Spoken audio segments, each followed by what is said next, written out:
Welcome back to my math class, and this is the last day of factoring polynomials. And napansin ko na doon sa inyong module, yung learning task number 2, kailangan gamitan ng factoring completely. So what is factoring completely? Ito yung finactor mo na, ifa-factor mo pa ulit. Or, you have to apply more than one methods of factoring in a given polynomial. And para doon, ginawaan ko kayo ng table para mas madali ninyong malaman ano-anong method ng factoring ang kailangan ninyong gamitin doon sa given polynomial. Ayan. Yes. For common monomial factors, kapag ang given ay binomial, pwede mong i-apply to. Kung ang given naman ay trinomial, pwede mo pa ulit gamitin si common monomial factors. Bakit? It is always the first step. For difference of two squares, syempre two squares lang yon.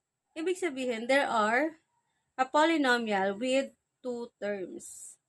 Therefore, applicable lang siya kung binomial. Ano ang key natin kung ito ba ang gagamitin nating method of factoring? If both terms are perfect square number. Perfect square number. Then, sum of two cubes. Two cubes. Ibig sabihin, two terms lang din. Therefore, doon tayo sa binomial. Ang key natin, if both terms are perfect cube number na sum. Ang ginamit na operation ay addition. For difference of two cubes, same. Ang given polynomial ay binomial. And then, para malaman kung difference of two cubes, ang gagamitin, if both terms are perfect cube number. At dahil difference yan, dapat ang operation ay subtraction. Perfect square trinomial. So, andito na yung keyword natin. Ang given ay trinomial.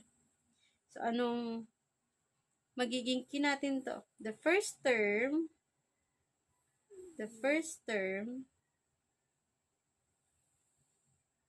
and the last term are both perfect square number or expressions. Pero syempre, tulad ng example ko sa inyo, lagi ninyong i-check. So, kung sa checking, kung nakuha ninyo yung middle term, therefore, the trinomial is a perfect square trinomial. For general trinomial, ayun, trinomial. At ang key natin for a equals 1, ito na, a equals 1, at dito naman ay a greater than 1. So again, kung ang given mo ay binomial, ang mga pwede mo lang gamitin ay common monomial factors, common monomial factoring, factoring difference of two squares, factoring sum of two cubes, and factoring difference of two cubes. For trinomial, ito ang mga pwede mong gamitin. Common monomial factoring, factoring perfect square trinomial, and factoring general trinomial. So, sasagutan ko yung learning task number 2 bilang example para doon sa factoring completely. Why? Because in learning task number 4, ganun din ang gagawin ninyo. Kailangan nyo i-apply yung factoring completely. Example number 1 has already an answer. Just check your modules. Example siya doon sa general trinomial. Then next, this is example number 2. 3x squared minus 9x minus 12. Kunin natin yung ating kodigo. Ayan. So, our given polynomial is a trinomial. So, ang pwede natin gamitin ay common monomial factoring, perfect square trinomial, and general trinomial. At sabi dito, common monomial factoring is always the first step. Okay, so kukuhaanan muna natin ito ng common monomial factors. Equals. What is the common monomial factor of 3x squared minus 9x minus 12?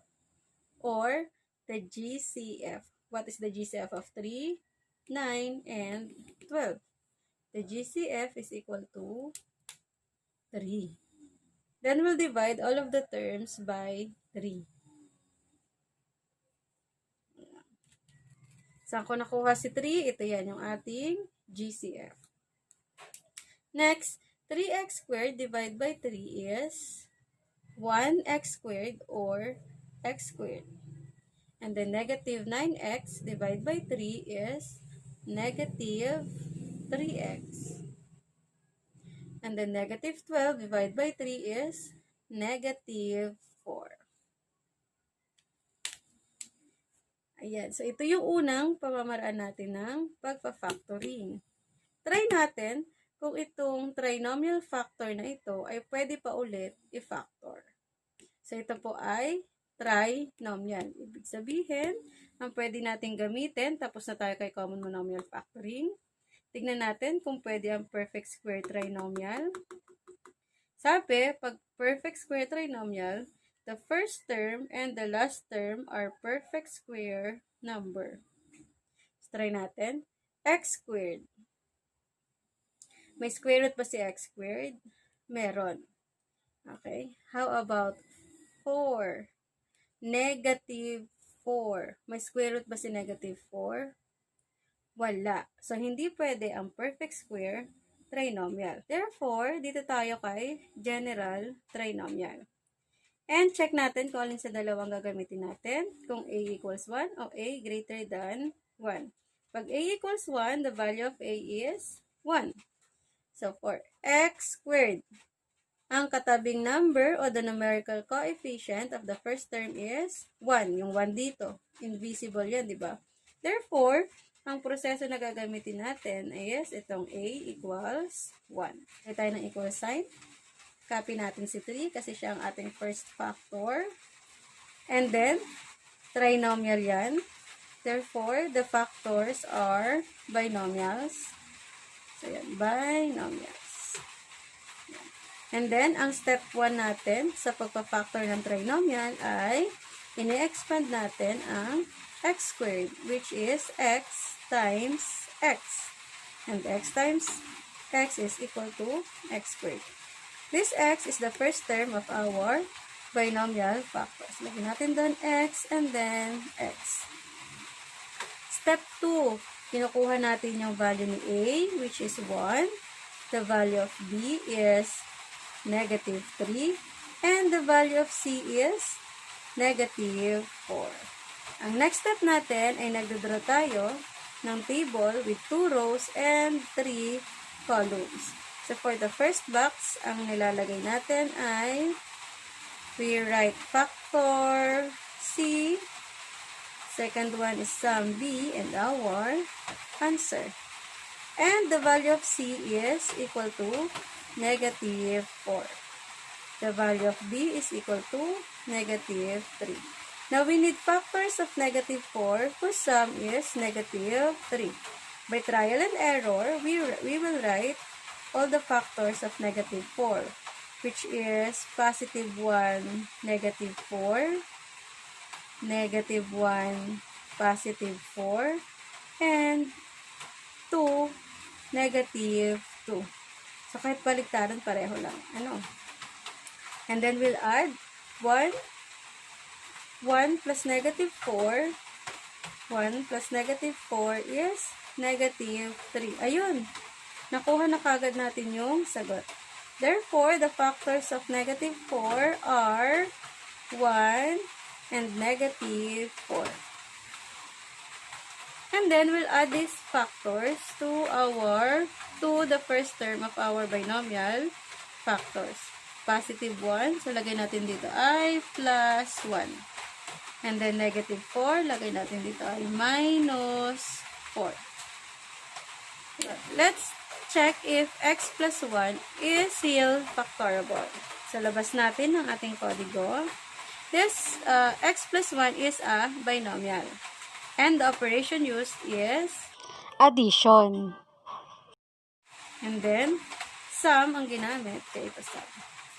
Sum of 2 cubes. Try natin kung pwede ang sum of 2 cubes. Sabi dito, ang key dapat both terms are perfect cube number o mayroong cube root. Si x ba ay may cube root? Wala na. Ibig sabihin, si x plus 1 ay hindi na factorable. Let's try with x minus 4. Binomial. So, itong tatlo yun.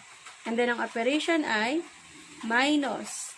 So, ito yun, difference. Dalawa. Try natin kay 2 squares. Dapat, both terms are perfect square number or mayroong square root. Try natin si x. May square root pa ba? Wala na. And then, for difference of 2 cubes, dapat parehong perfect cube number. Si x ba ay mayroong cube root?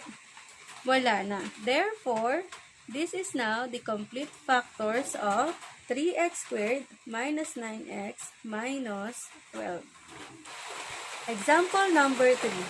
18x squared plus 3x minus 15. So, sabi ko na, ang laging first step na gagamitin sa pagka-factor ay common monomial factoring. What is the greatest common factor of 18x squared, 3x, and 15? The GCF is equal to 3. Next, to find the other factor, we will divide all of the terms by our GCF 3.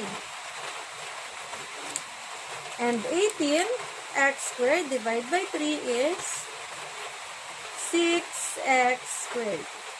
Plus, kasi plus yun, 3x divided by 3 is 1x or x. Minus, dahil yun ay minus, 15 divided by 3 is 5. Okay. So, the first factor is 3. And the trinomial factor is 6x squared plus x minus 5. So, tignan natin ulit ang kodigo kung anong pwedeng gamitin.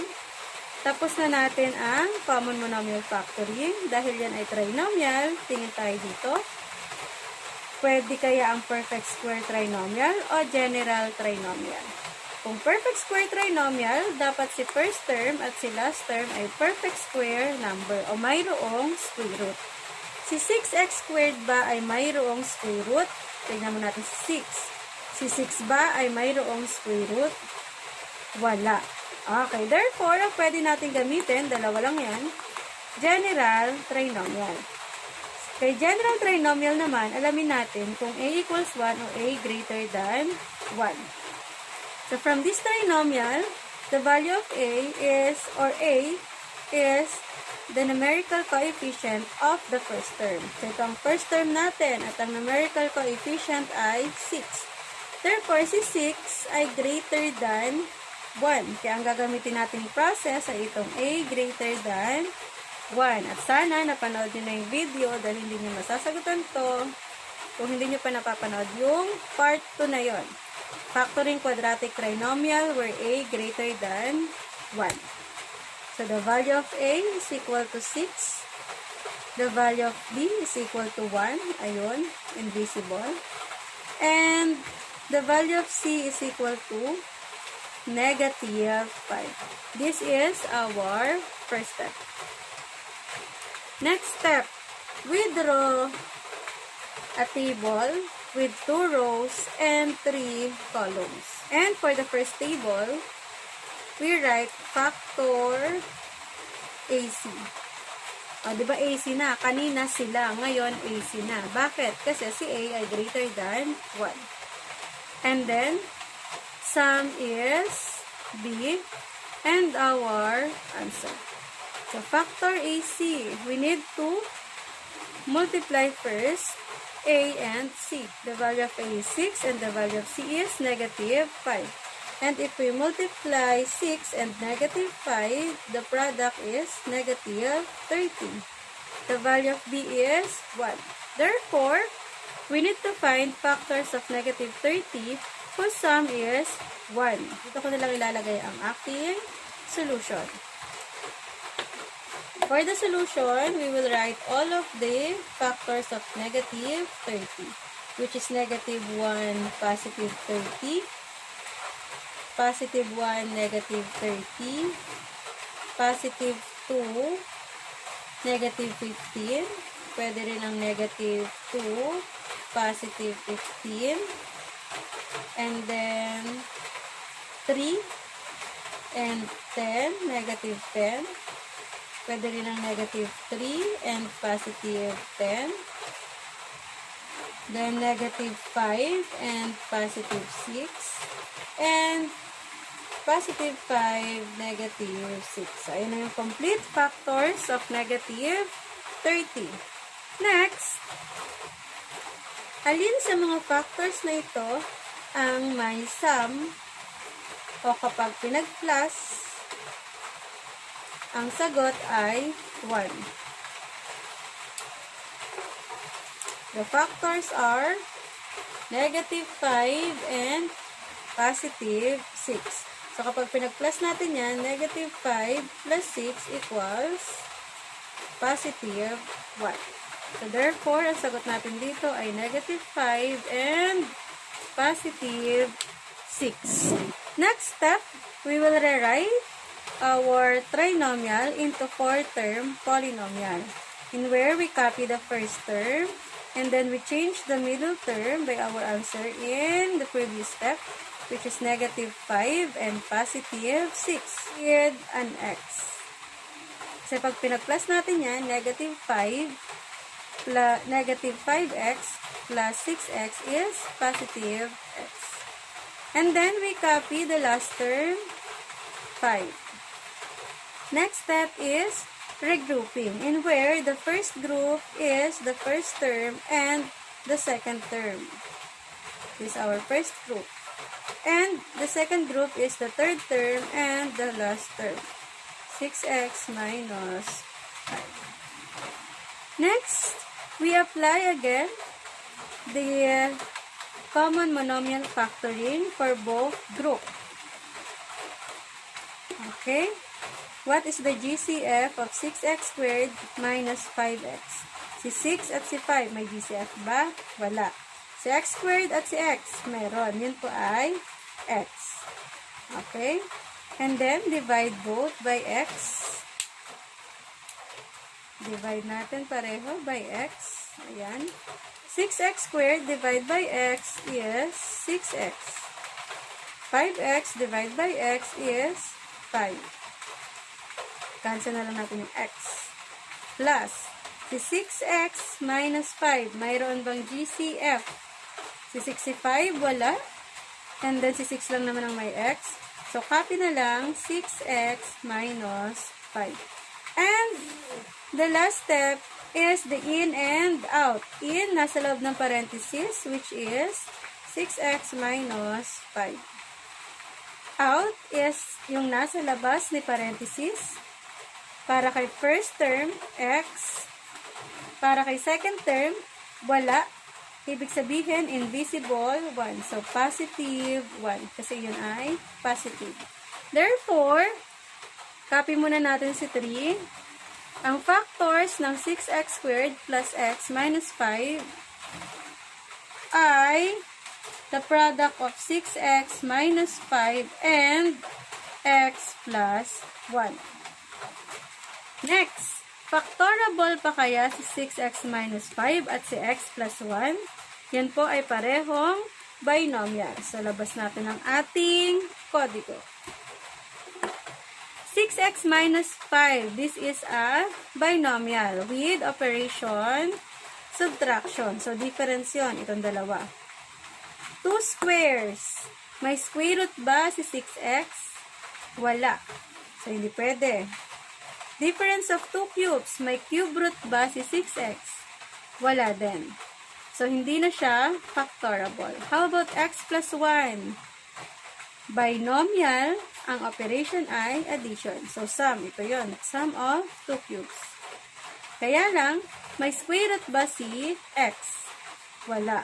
Therefore,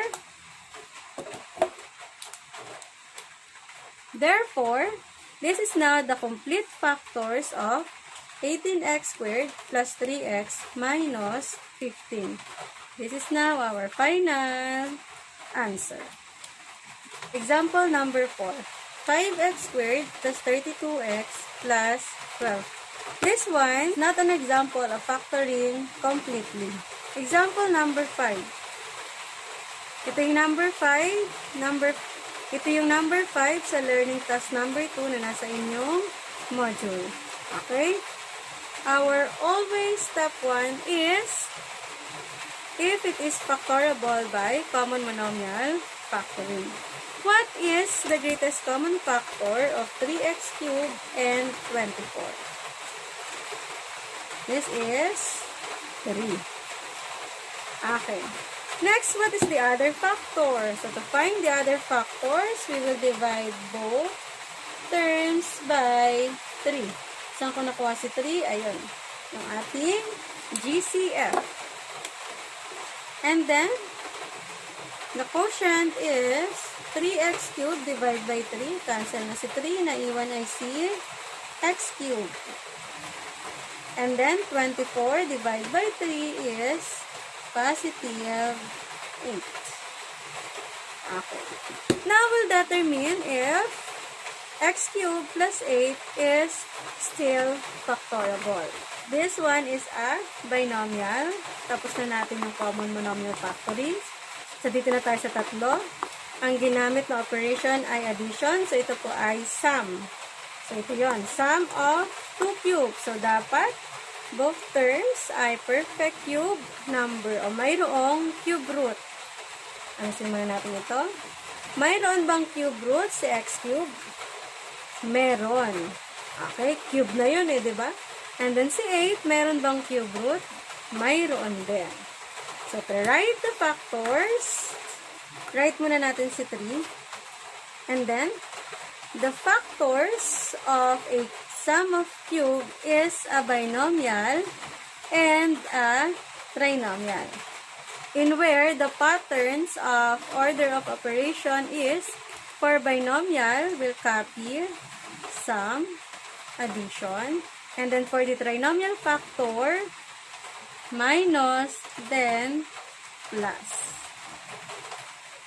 Next step is, we're going to find the cube root of x cubed and the cube root of 8. The cube root of x cubed is equal to x and the cube root of 8 is equal to 2. And this roots is now the terms in the binomial factor. Next, for the first term of the trinomial factor, we will square x. And the square of x is equal to x squared. So, this is our first term. Next, we will multiply x and 2. And the product of x and 2 is 2x. This is now our middle term. Next, we will square 2. And the square of 2 is equal to 4. This is now our third term. Okay, so we have here a binomial factor and a trinomial factor. So, clue, para hindi tayo mag-factor. Kapag nag-factor tayo ng cube of a binomial, ang trinomial factor niya ay hindi na factorable. Okay, hindi na yung factorable. Matic na yon. Ang i-check na lang natin ay si binomial factor. Binomial yan. And then, sum. So, ang gagamitin natin, ito, sum of 2 cubes. May cube root pa ba si x? Wala na. Okay. Therefore, this is now the complete factors of 3x cubed plus 24. So, again, this is factoring completely in where you apply more than one method in a given polynomial. For your assignment, if I'm not mistaken, that is page 9 of your math module. Learning task 4. Do learning task 4.